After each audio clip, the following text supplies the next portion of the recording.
Στο βόρειο τμήμα του νομού Ευρυτανίας, 70 χιλιόμετρα από το Καρπενήσι, βρίσκεται ο Δήμος Αγράφων, ο μεγαλύτερος σε έκταση δήμος του νομού, ο οποίος αποτελείται από 7 δημοτικά διαμερίσματα. Το 741, πεσταλμένοι του οικονομάχου Αυτοκράτορα Πογονάτου θανατώθηκαν από κατοίκους της περιοχής κατά την προσπάθειά τους να αφαιρέσουν τις εικόνες από τις εκκλησίες του χωριού.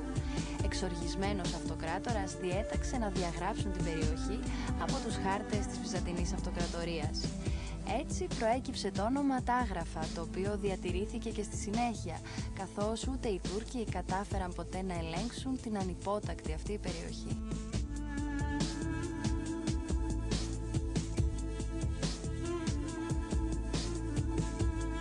Φρικισμένη με αστήρευτη φυσική ομορφιά και πλούσια ιστορία, η έδρα του Δήμου Τάγραφα περιβάλλονται από σπουδαία βουνά που είναι συνδεδεμένα με θρύλους και παραδόσεις, τα λιμέρια των κλεφταρματολών και τη ζωή του ξακουστού ήρωα και εθνομάρτυρα Αντώνη Κατσαντώνη.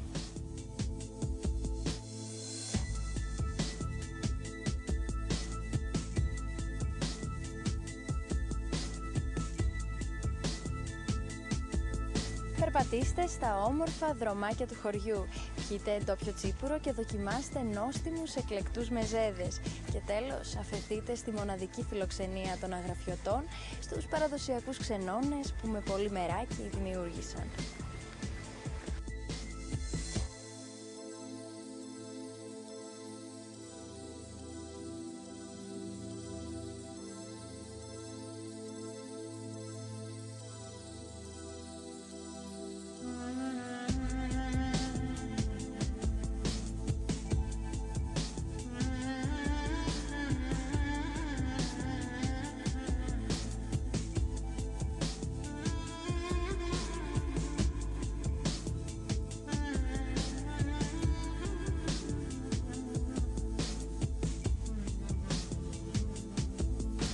Χτισμένο στην αριστερή πλευρά του Αγραφιώτη ποταμού σε υψόμετρο 890 μέτρων, ο Μάραθος είναι ο τόπος όπου γεννήθηκε ο αετός των Αγράφων Αντώνης Κατσαντώνης. Σπουδαίο ιστορικό και θρησκευτικό μνημείο του χωριού, η 16ου αιώνα εκκλησία των Ταξιαρχών, όπου βαφτίστηκε ο θρυλικός ήρωας το 1776.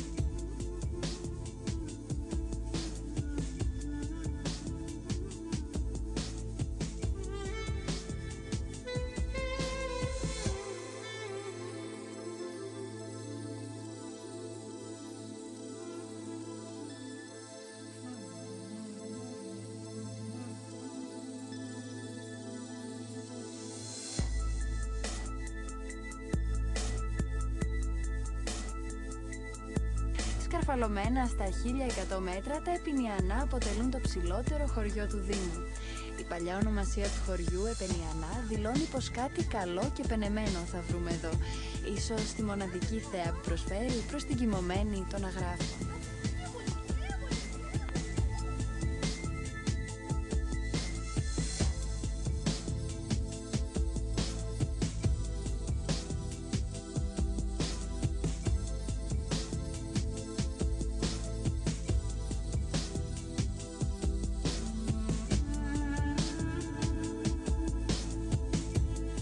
Το βορειότερο χωριό του Δήμου αλλά και της Ευρυτανίας γενικότερα είναι το Τροβάτο, χτισμένο σε υψόμετρο 1060 μέτρων.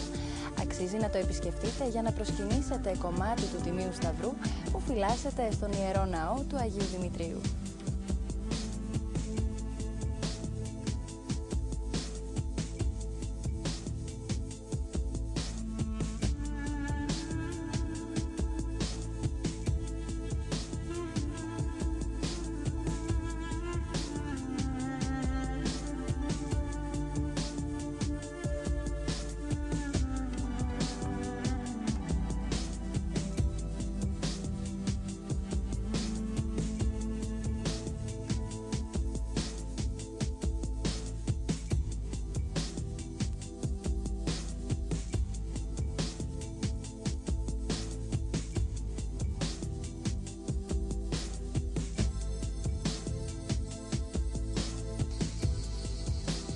Περιηγηθείτε σε όλα τα χωριά του Δήμου, καθώς κάθε διαδρομή αποτελεί και μια καινούργια εμπειρία. με τη φύση να ξεδιπλώνει το μεγαλείο της μπροστά στα μάτια σας. Ορεινοί επιβλητικοί όγκοι, φαράγγια, ποτάμια, έλατα καθιστούν το Δήμο Αγράφων προορισμό ιδανικό για όσους αναζητούν ουσιαστική επαφή με τη φύση.